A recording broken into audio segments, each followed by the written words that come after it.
Hello friends, welcome back to my channel dream girl Trisha. আমি আজকে একটা অন্যরকম ভিডিও নিয়ে চলে এসেছি। সেটা তোমরা ভিডিও টাইটেল দেখেই বুঝতে পেরেছো। সো এই ভ্লগ ভিডিওটা আমি ক্রিয়েট করেছি আমার ফার্স্ট ইউটিউব ডান্স ভিডিও শ্যুটে নিয়ে। প্রথমত আমি ফার্স্ট শ্যুটে যে এত বড় একটা ধাক্কা খাবো এটা ভাবতেও পারিনি। তাই জন্য আমি ভিডিও শ্যুট করতে গিয়েছিলাম, বাট সেই ঘটনার জন্য আমার কষ্ট করে ভিডিও শ্যুট করতে যাওয়াটাই বৃথা হয়ে গিয়েছিলো। সো এই ঘটনাটা আমি পুরো প্রথম থেকে স্টার্ট করছি। আমার সাথে কী ঘটনা ঘটেছিল, কি হয়েছিল সেটা দেখার জন্য ভিডিওটি শেষ পর্যন্ত সবাই আমার পাশে থাকবেন, এটা আমার অনুরোধ রইল। আমি চাই না আমার সাথে যেটা ঘটেছে সেটা যেন অন্য কারোর সাথে ঘটুক। তো চলুন ভিডিওটি স্টার্ট করা যাক। আমি বাড়ি থেকেই বের হয়ে পড়লাম। এখন বাজে 4:30। স্পটে যাওয়ার জন্য যে গাড়িটা, ওটা বাড়ি থেকে একটু দূরে আসবে, সেখানেই যাচ্ছিলাম।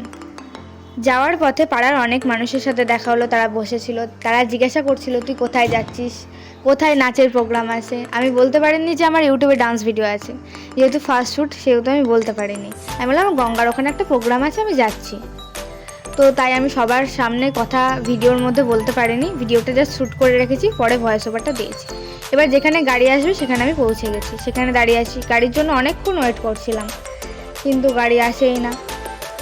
তাই চারিপাশ ঘুরিয়ে ঘুরিয়ে মন্দিরটা দেখাচ্ছিলাম। ওই মন্দিরটা খুব সুন্দর। ওই মন্দিরেতে আমি দাঁড়িয়ে দাঁড়িয়ে অনেক ঢং করছিলাম, দেখাচ্ছিলাম। তখন আমি অনেকটা হ্যাপিই ছিলাম, কিন্তু লাস্টে যে এই ঘটনা ঘটবে সত্যি আমি ভাবতে পারিনি। একটা বাস চলে গেল, বাসের মধ্যে অনেক লোক, নীল আছে সামনে, তাই জন্য অনেক লোক যাচ্ছে, আমি হেসেও ফেললাম। আমি আবার এদিক ওদিক ঘুরে যাচ্ছি, মা ওখানে বসে আছে মন্দিরে, অনেক কাকিমা জেঠিমা ঠাকুমা সবাই বসে আছে। গাড়ির জন্য আমি ওয়েট করেই যাচ্ছি, আর এতটা রোদ্দুর, আর আমার তো ঢঙের কোনো শেষ নেই। মুখ দেখিয়েই যাচ্ছি আর দেখিয়েই যাচ্ছি, আর চারপাশ দেখিয়েই যাচ্ছি। ফাইনালি গাড়িটি চলে গেল। গাড়িতে যেতে যেতেও আমি চারিপাশ ক্যামেরা বন্দি করতে করতেই যাচ্ছিলাম, কারণ এতটা হ্যাপি ছিলাম যে আমার এগুলো করতে খুব ভালো লাগছিল।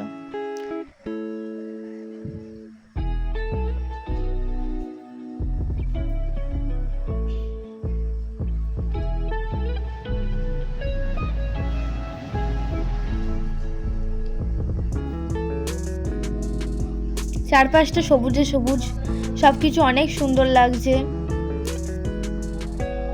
এই পরিবেশটা যেখানে যাচ্ছিলাম অনেকটা গ্রামের ভেতর দিয়ে যেতে হয়। একটা ফাইনালি স্পটে পৌঁছে গেলাম। স্পটে পৌঁছে যে সিচুয়েশনটা ক্রিয়েট হলো সেটার জন্য আমি মোটেও প্রস্তুত ছিলাম না। একেতেই ক্যামেরাম্যান আগে স্পটে এসে গেছে, যেহেতু ফার্স্ট শ্যুট, তাই তার সাথে অতটাও পরিচিত ছিলাম না। পৌঁছাতে আমার অনেকটা লেট হয়ে গেছে, সেটা তোমরা বুঝতেই পারছো। এরপর যেখানে শ্যুট হওয়ার কথা সেই জায়গাটাকে আমি জাস্ট দেখছি আর অবাক হয়ে যাচ্ছি। সেখানে এতটা বালি, সেখানে আমি দাঁড়াতেই পারছি না, মানে হেঁটে যেই জায়গাটায় পৌঁছাবো সেখানে পৌঁছাতেই পারছি না। পাটা ঢুকে যাচ্ছে, স্লিপ খেয়ে যাচ্ছি, মনে হচ্ছে আমি জলে পড়ে যাব। সেখানে আমি এখন ভাবছি আমি ভিডিওটা ক্রিয়েট করবো কী করে, যেখানে আমি দাঁড়াতেই পারছি না। এরপরও আমি ভেবে ভেবে কুল না পেয়ে, যেহেতু সবার পরিশ্রম ও খাটনি করে আমরা এসেছি, তাই সবার পরিশ্রম ও খাটনির দাম বজায় রাখতে মাঠে নেমেই পড়লাম। যাই হোক করে যে কোনোভাবে শ্যুটটা ক্রিয়েট করেই ফেললাম। এই যে আমি যেতে লাগছি, দেখো যাওয়ার জন্য কতটা কষ্ট হচ্ছে আমার। এখন ওখানে পৌঁছাতে পারিনি, আমাকে ধরে ধরে নিয়ে যেতে হচ্ছে। এরপর আমি ওখানে যাব, যাই হোক করে শ্যুটটা সারবো, তারপরে আবার তোমাদের সাথে কথা হচ্ছে।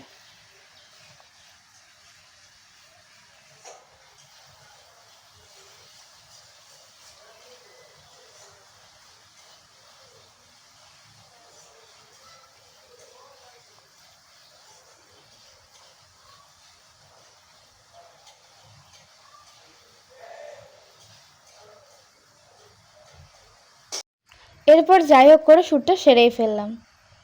এরপর বাড়ি ফেরার সময় হয়ে গেল, তাই মাকে নিয়ে একটু ভিডিও বানাচ্ছিলাম, হাসছিলাম সবাই মিলে। কিন্তু এতদিনের প্রচেষ্টা যখন এইভাবে বিফলে যায়, তার প্রতি যে ইচ্ছা সব কিছু সব নষ্ট হয়ে যায়, তখন যে কীরকম লাগে মনের ভেতরটা সেটা বলে বোঝানোর কথা নয়। যাই বাড়ি ফেরার সময় বালিতে এমন স্লিপ খেয়েছি যে জলেই পড়ে যাচ্ছিলাম। জাস্ট 2 সেকেন্ডের জন্য নিজেকে ব্যালেন্স করতে পেরেছিলাম, তাই জন্য বেঁচে গেছি। তাই ভিডিওটা স্কিপ হয়ে গেছে। তারপরে বাড়ি যেতে যেতে দেখলাম যে শ্যুটটা আমি করেছি সেই শ্যুটটা মোটেও ভালো আসেনি, এতটা খারাপ লাগছে। আসলে আমি তো ওখানে নাচতেই পারিনি, যেহেতু বালিতে দাঁড়াতে পারছিলাম, বালিটা এত গরম আর গভীর, পা দেওয়া যাচ্ছিল না, পাটা ঢুকে যাচ্ছিলো। যে কী করে নাচের স্টেপগুলো করবো সেগুলোই তো বুঝতে পারছিলাম না। যার জন্য যেটুকু শ্যুট করেছিলাম ওটুকু মোটেও ভালো আসেনি। তাই এবারের কোনো ডান্স ভিডিওই আমি আপলোড করতে আর পারছি না। এটা ভেবে মনটা আরও খারাপ হয়ে গেল। যদি আমার সাথে হওয়া এই ঘটনায় আপনাদের যদি একটুও খারাপ লেগে থাকে বা অনুশোচনা হয়ে থাকে, তাহলে ভিডিওটিকে লাইক, কমেন্ট অ্যান্ড শেয়ার করবেন। আর প্লিজ চ্যানেলটিকে সাবস্ক্রাইব করে দেবেন। চলুন আজকের মতো টাটা, সবাই ভালো থাকবেন।